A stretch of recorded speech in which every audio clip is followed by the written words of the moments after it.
Counselor Randall. Yay. Counselor Kleber. Aye. Counselor Stevenson. Aye. Counselor Daniel. Aye. Counselor Ortman. Aye. Pro Tem Cunin. Aye. I vote aye. Motion carries 7-0. Next item of business is ordinance, reading of ordinance, first reading of ordinance 4580. I'll entertain a motion to read ordinance 4580 for the first time. Mr. Mayor, I move that we read ordinance 4580 for the first time. Second. It's been moved and seconded to read ordinance 4580 for the first time. Is there any discussion by council? Counselor Daniel. You know, it's not so much that what's in the ordinance is bad. A lot of it makes a lot of sense, but one, it's not enforceable. And when governing bodies make ordinances, the citizenry expects those ordinances to be fairly and consistently enforced. And when they're not consistently enforced, there's issues of favoritism always arise. And quite frankly, it can't be enforced. It won't be enforced. On a side issue, you know, I'd also probably support parts of this ordinance if more flexibility was provided to citizens in the rest of the city, as opposed to just restricting the people who already have access to be able to have chickens. You know, we should be encouraging people to be more self-sustainable, not discouraging them. Any other discussion by council? Mr. Mayor, Pro Tem Cunin. in hearing the discussion tonight on this issue and hearing that it's not enforceable at all as it's written today. If I remember correctly, we have some meat in this thing that will give our code enforcement officer or whoever is called to whatever address to start the process to try to make it enforceable, to make sure that the people are staying within the guidelines that we set forth. Is anything enforceable? Is somebody who has a lawn that's 4.5 foot tall enforceable? Again, it's complaint driven. And when those complaints come in, right now they've got nothing. They've got nothing to go out on. So if the complaint comes in and somebody's got 100 chickens in their backyard, at least we now have an avenue to where that code enforcement officer can go and start the process. We don't now. So whether you call it enforceable or not enforceable, it starts a process. It starts a process to where people have the complaints, that hopefully they'll have something in writing, which is our ordinance, that they can take and get and have that ordinance enforced. So whether you talk about enforceable or not enforceable, what is enforceable? Are we going to be able to enforce all the fireworks that go off in a week? We set a precedent that no illegal fireworks are going to be had in the city. Are we going to be able to enforce that? Again, it's complaint driven. It's people calling. It's giving them the opportunity that they need to try to make their neighborhoods better. So I'm all for this. I think it's something that we need. I think it's something that's been needed in the orchards. I'm not trying to limit people from having what they want. But if you want 50 chickens next to you, go ahead, or next to you, or next to you. I don't. I had chickens in my backyard from my neighbor, roosters, and it was a mess. But I don't complain about stuff like that. All I do is go clean it up. My neighbor wants to have it, he can have it. I don't care. But some people do care. So let's have something in our ordinance that gives us something that we can control.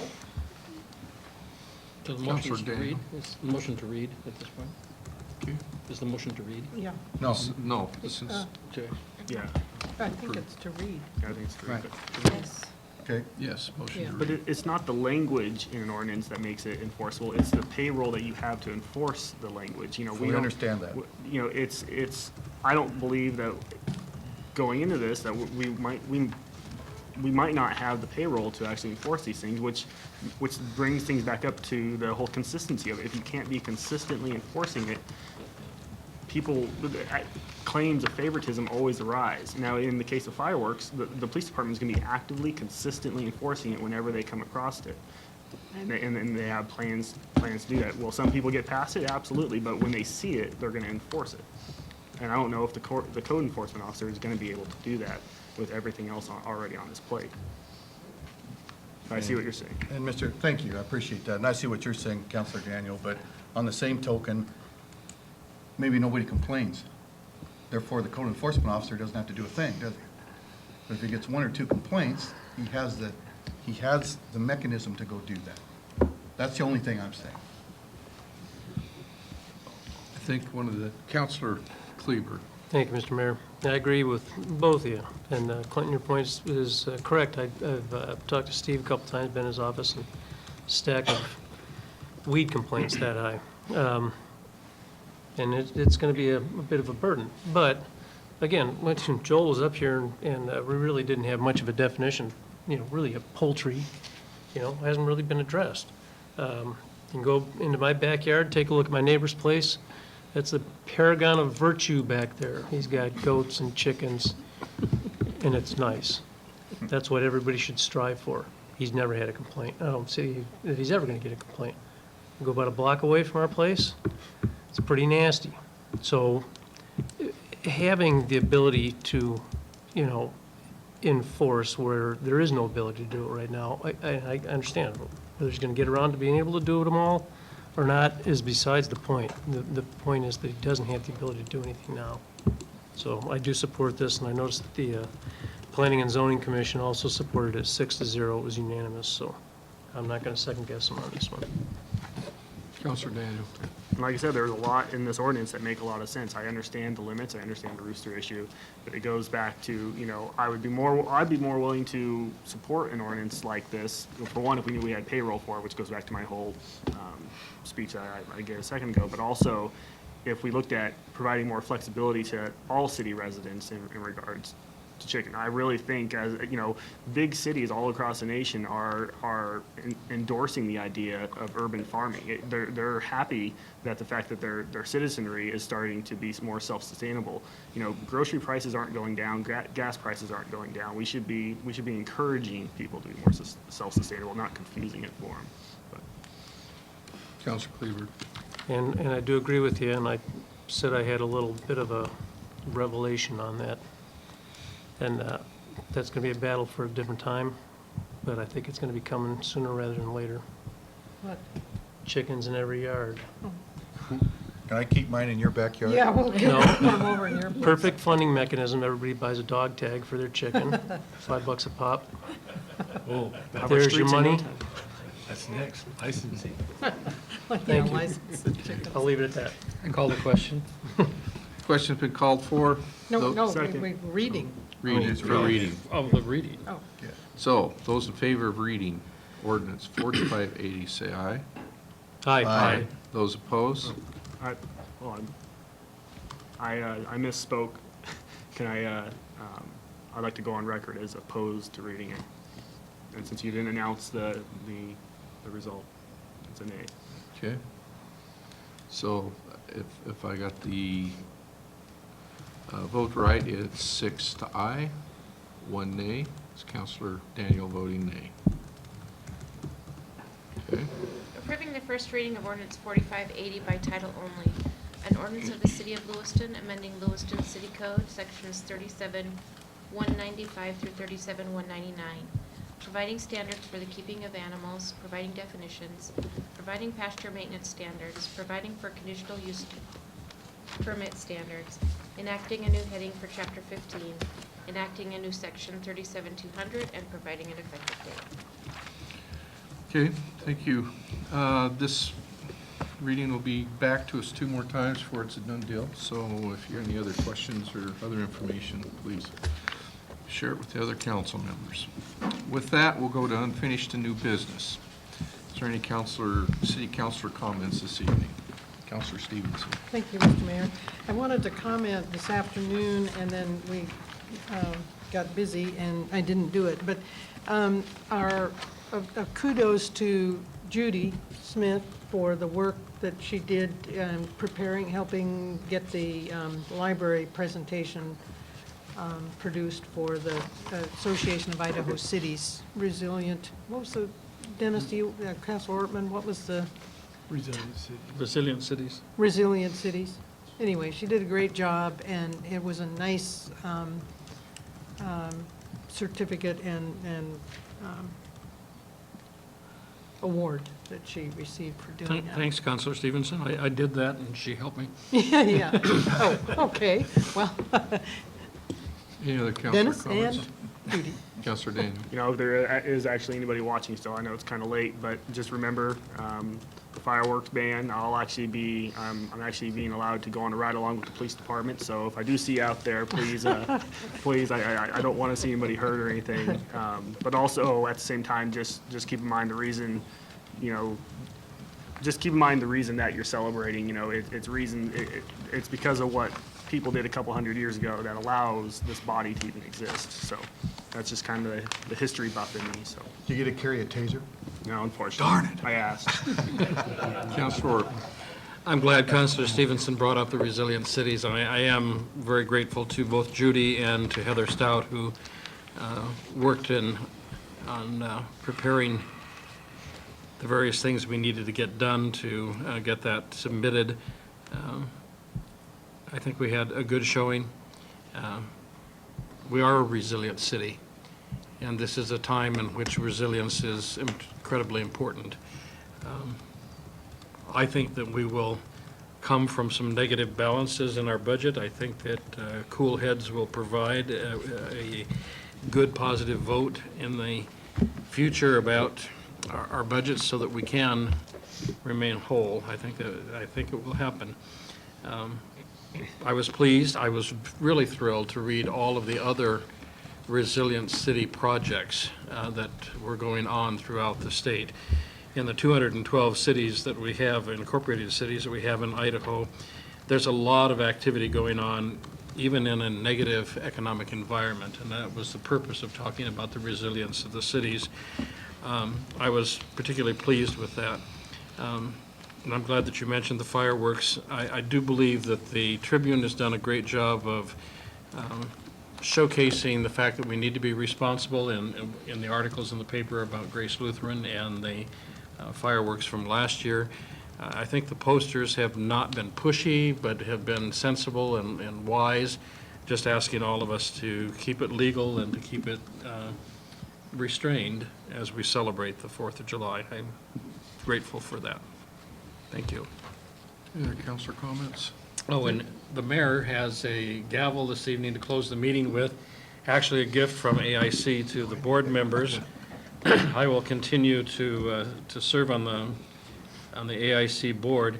The gavel is made of zebra wood and made by one of the employees of the Association of Idaho Cities, and all of us on the board received that this time. But the best chance to use it is in the mayor's hand. We had the Association Idaho Conference the cities conference last week, and Councilor Randall and myself, Councilor Stevenson, and Councilor Ortman were able to attend, along with City Manager Bennett and Mr. Marsh, Jamie. It was record No, attendance. Jamie didn't attend this Or time. you weren't there, were you? No. No, No, okay. Mary went. Yeah.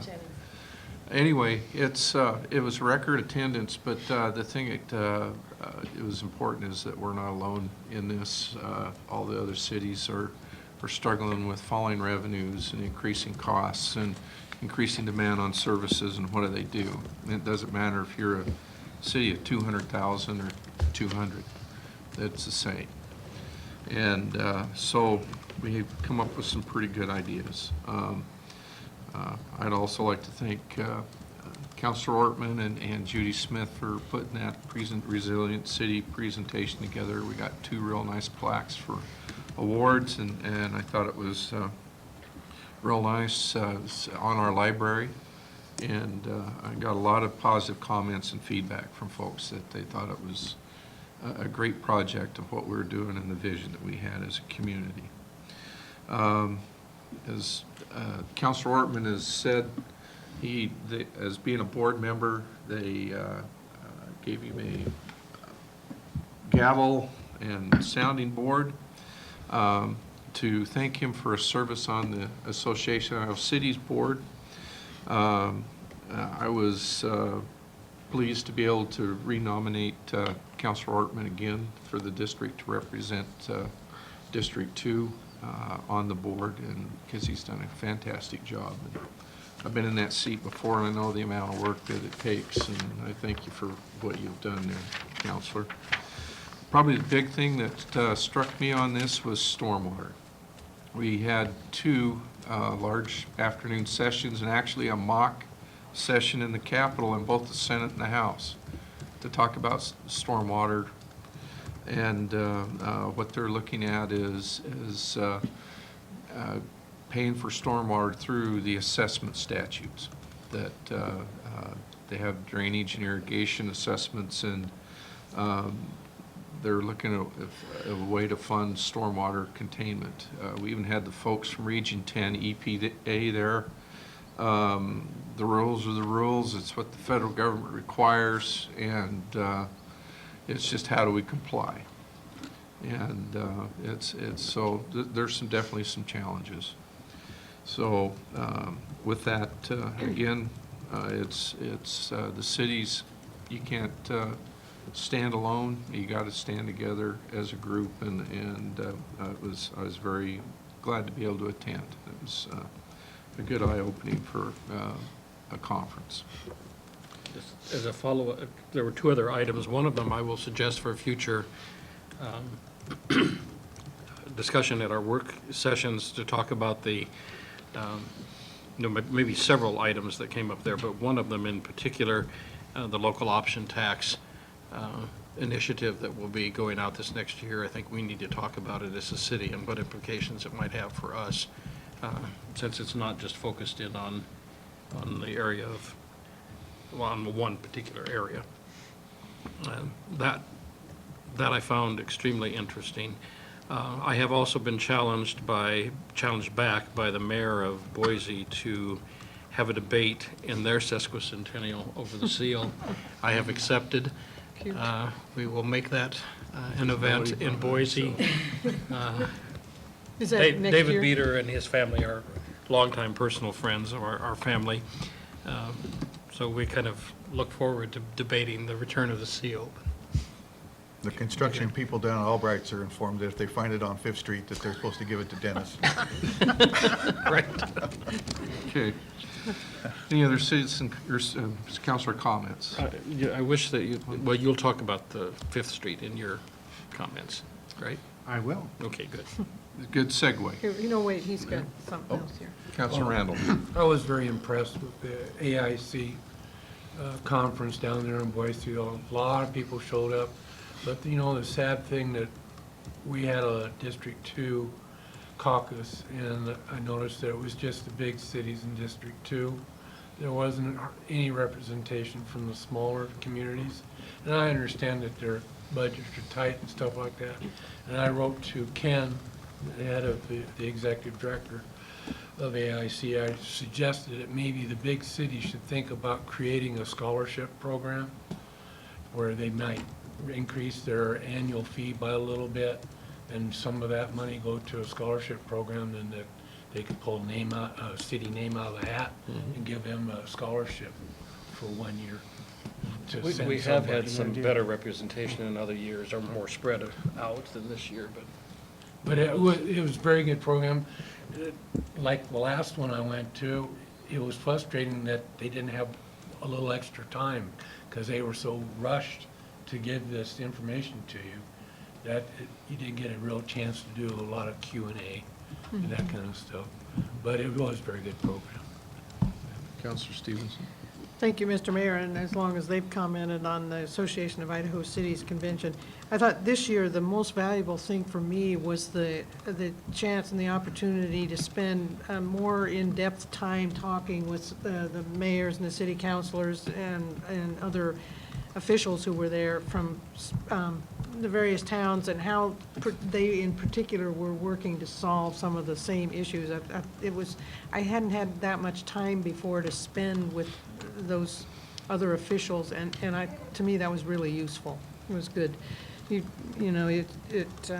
Some pretty interesting people and interesting ways that they're dealing with things, but it was helpful, I think, for us. How about you, when you were in your workshops and discussions and so on, Mr. Bennett? I agree that The caliber of the sessions that were provided during the conference was really top-notch. There was quite a lot of discussion about green building and how that affects the current construction industry. Of course, the stormwater issue looks like at least it will be given a fair hearing next year before the legislature to see if there's a fix for the stormwater problem, because it's not just Lewiston's problem, it's a statewide problem with every community who has to abide by the National Pollution Discharge Emission System for dealing with their stormwater issues. So it was a good conference, and I think, you know, the record attendance kind of bore that out, that people found the matter that was being discussed on the agenda was interesting enough that they wanted to be there to discuss those kinds of things. Yes, with that, any other city manager comments this evening? Just a couple. As Councilman Ortman alluded to, the big work has been begun on 1st and 5th Streets in the downtown under the Urban Renewal Agency's project there, about a $2.5 million project to reconstruct those areas and to underground utilities, to put in improved sidewalk areas and gateway areas for the downtown and for the library. And there was an official groundbreaking ceremony just before we left to go to the conference in Boise, and was well attended by, I think, 30 or 40 people who were there on that day. And yes, we did promise to return the seal if we find it. Secondly, the city was notified as well, the mayor was notified, that the city did receive approval of its grant for FEMA Phase 2. We're not having a lot of luck with FEMA Phase 1 yet, but now we have been notified that the funding has been allocated for us for the second phase of that project. What that may mean for us is an opportunity, actually, to repackage the projects, to take advantage of the fact that we now have the second phase funded, and that might affect how we rebid the project and maybe put us in a more favorable circumstance to get a better bid for Phase 1. And last, if you're an animal lover, the Lewis Clark Animal Shelter is having a big fundraiser this Saturday night at the Elks Lodge. And so if you want to support the animal shelter, that's a great cause to do, and I'll be there, so maybe I'll see you. Is that the Wags, Whiskers, and Wine? It is. All right. It is. Advisory Board and Commission appointments this evening. Councilor Daniel. The Transportation Advisory Commission has still one opening. I actually noticed I received an application in my email. I'll be looking at it this week and contacting that person. But if you're interested, or if you know anybody that's interested, send them, refer them to the city clerk. So we'll look at the report from the subcommittee on any of your TAC membership. Okay. Any other advisory board? Councilor Kleberg. Yeah, thank you, Mr. Mayor. I'd like to recommend Bob Arleth be reappointed to the Planning and Zoning Commission. He has requested reappointment. Second. He was here. Probably past his bedtime. Recommendation is, But he's proven to be a very good commissioner. Okay. in the time that he's been on recommendation there. from the subcommittee is to reapprove Bob Arleth to Planning and Zoning. Is there any discussion? Hearing none, those in favor say aye. Aye. Those opposed, same sign. Motion carries 7-0. Appointment stands as recommended. Mr. Mayor, just as a point of information, I'm sure all of you are aware that you were given incorrect information this evening in citizens' comments, and that the city manager was indeed involved in the process of when we hired the Oh, yeah, I meant to When we mention hired the that, Library. person, the board does make a decision, but it didn't do that in a vacuum, and it didn't do it without involving the city manager in the process. Yeah, that's correct. And because of the way the state statute is State written law. with respect to the powers that are Yeah. given to the library board, once it's appointed by the council, the hiring of the library director is done by the library board. But that has been done in concert with, constant contact with myself and with the interview panel who met at City Hall to interview the candidates for the position. So There was a lot Yeah. of city input into that. And the financial figures given this evening were not correct as well, so. As far as the salary, since I remember that issue was raised, the salary is approximately, I believe, $72,000. Thank you. It's good to clear up half-truths and innuendo the best we can. Okay, work session agenda topics. Any additional ones this evening? Got yours. Okay, hearing none, I'll entertain a motion to go into executive session regarding personnel per Idaho Code Section 67-2345B. So moved. Second. It's been moved and seconded to go into executive session regarding personnel per Idaho Code Section 67-2345B. Any discussion? Hearing none, those in favor say aye. Aye. Those opposed, same sign. Motion carries 7-0. We'll reconvene in 5 minutes.